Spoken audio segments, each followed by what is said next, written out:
ជីវិតមួយគឺជារឿងសំខាន់បំផុតក្នុងគ្រាអាសន្នឬពេលត្រូវការអន្តរាគមន៍វិទ្យាសាស្ត្រមន្ទីរពេទ្យខេត្តកំពង់ឆ្នាំងត្រៀមខ្លួនជាស្រេចដើម្បីផ្ដល់នូវក្តីសង្ឃឹមនិងសុវត្ថិភាព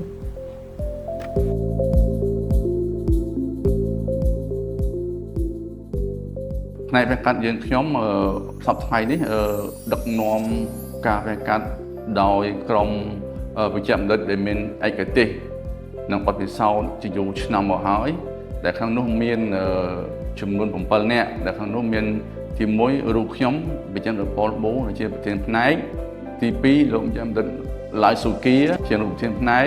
ទី3លោកវិជ្ជាបណ្ឌិតខុនអង្គពិចិត្រជារូបប្រធានផ្នែកទី4លោកចំណិតលោះបលាំងគាត់ជាអនុប្រធានផ្នែកនៅខាង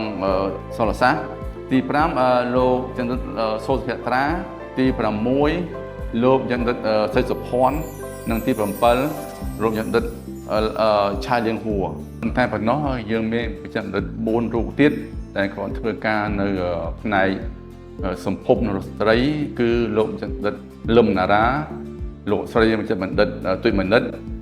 លោកវិជ្ជាបណ្ឌិតសូរិនចន្ទរាកញ្ញាវិជ្ជាបណ្ឌិតសេដ្ឋាធីតាលក្ស្មីក្នុងនោះដែរយើងមានក្រុមវិជ្ជាបណ្ឌិតដាក់ឆ្នាំដណ្ដំដែលមានជំនាញបទពិសោធន៍និងបានបណ្ដុះបណ្ដាលយ៉ាងច្បាស់លាស់ពីមន្ទីរពេទ្យថ្នាក់ជាតិដែលមានលោកវិជ្ជាបណ្ឌិតថេងច័ន្ទវណ្ណដែតលោកវិជ្ជាបណ្ឌិតជាកំលែងលោកស្រីឈិតលក្ខិណាលោកចេងទីម៉ាលោកវ៉ាងប៊ុនហុនលោកអឿងចនានិងលោកអេងរតនានិងលោកសុំសពុតក្នុងនោះដែរយើងមានផ្ដល់សេវាវះកាត់ដែលរួមមានសេវាវះកាត់ផ្នែកជំងឺទូទៅវះកាត់ផ្នែកជំងឺឆ្អឹងវះកាត់ផ្នែកជំងឺសម្ភពនរស្ត្រីនិងវះកាត់ផ្នែកជំងឺកុមារផង20ណា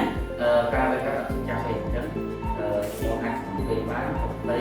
ទៅការវះកាត់ផ្នែកវះកាត់យើងខ្ញុំមានបន្ទប់វះកាត់ប្រកបដោយស្តង់ដារមានបំពាក់នៅសម្ភារៈវះកាត់ទំនើបដូចជា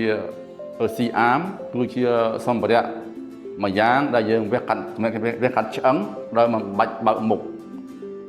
ហើយនៅពេលបន្តិចទៀតនេះនឹងមានបំពាក់នៅសម្ភារៈវះកាត់ដោយចោះគេហៅថា Cystoscopy គឺជាការវះកាត់មួយដែលមានទំនើបយើងវះដោយចោះដើម្បីកាត់បន្ថយការឈឺចាប់កាត់បន្ថយនៅមុខរបួសកុំឲ្យធំហើយជាពិសេសវាធ្វើឲ្យយើងឆាប់ជា